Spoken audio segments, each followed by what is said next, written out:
Hi, it's Paul. So completion can be a bit of an anti-climax following the excitement and all the work that you undertake to get a deal done. So, you know, due diligence is complete, the SPA is agreed, funding's approved, and all of the conditions precedent are satisfied. So, I suppose congratulations for getting to that point, but because most deals tend to fail at the end, not the beginning, usually because of fatigue or loss of momentum, maybe complacency or some sort of small unresolved issues that become big ones. And I guess this is the last part really in terms of the key risk. So even if a deal feels like it's almost there and it feels like it's almost done, the risk is still very much live. Nothing is ultimately complete until funds are drawn, shares are transferred, and documents are executed. And I think the key mindset at this point is to assume that it can still break until the money's moved. So, how do you get the deal over the line at the final phase? Well, your job really shifts from strategy to execution. You're ultimately the central point of communication. You're ensuring all the advisors are aligned. You're trying to maintain that calmness between everybody, and you're pushing for decisions, not debates. I think there's some practical tools at this point. So like having a completion checklist, for example, a documents checklist, a conditions tracker, and you can sort of have weekly or twice weekly calls with follow up with clear action emails in those final weeks. I suppose uh, there's common issues that can sort of delay things are missing documents, or director resignations aren't ready, or bank conditions aren't fully ticked, or last minute due diligence questions, or even sellers getting cold feet, or lawyers sort of reopening points that have already been settled. So 99% of these issues are logistical and fairly straightforward to solve. They're not commercial.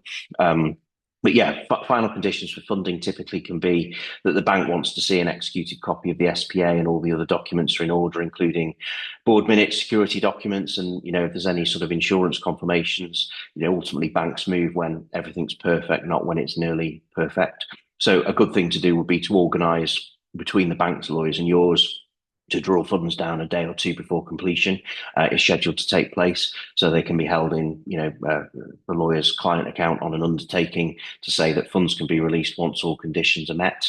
Is a good way to, make sure the funds are ready. We just need to make sure those final conditions are met. If you're including cash in the sale, don't be caught out by bank payment limits. Moving large sums of money through the banking system can can have its issues. So make sure that sellers are fully aware of what the process is with the bank to move, large sums of money. I've sometimes had to get the seller to go down to the bank to organise, same day payments and take their ID into the local branch. Once you get a day to deal day, the reason it can feel like an anticlimax, I suppose, is because usually everything's signed electronically. It's probably already been signed maybe the day or two before, with final documents held to order by the lawyers. So actually, completion can be as quick as a simple call from the lawyer to say it's all done. So the typical flow that we see is, documents tend to be executed the day or two before and held to order, subject to final conditions. Funds typically get transferred the day or two before, and then obviously they're released once all conditions are met on completion, and then shares are transferred, and congratulations, and then it's silent. So deal day for me. Very rarely is champagne, but more a relief of all the hard work that's gone into ultimately getting that deal over the line. So yeah, you've had sort of months of intensity to almost like a sudden stop. So you have like an adrenaline crash. There's no real fireworks, and completion is basically the end of the transaction, not the deal. So yes, smart buyers immediately at completion, tend to thank the seller, reassure the staff. So, make sure that there's a communications plan in place prior to the transaction completing, which you agree with the seller.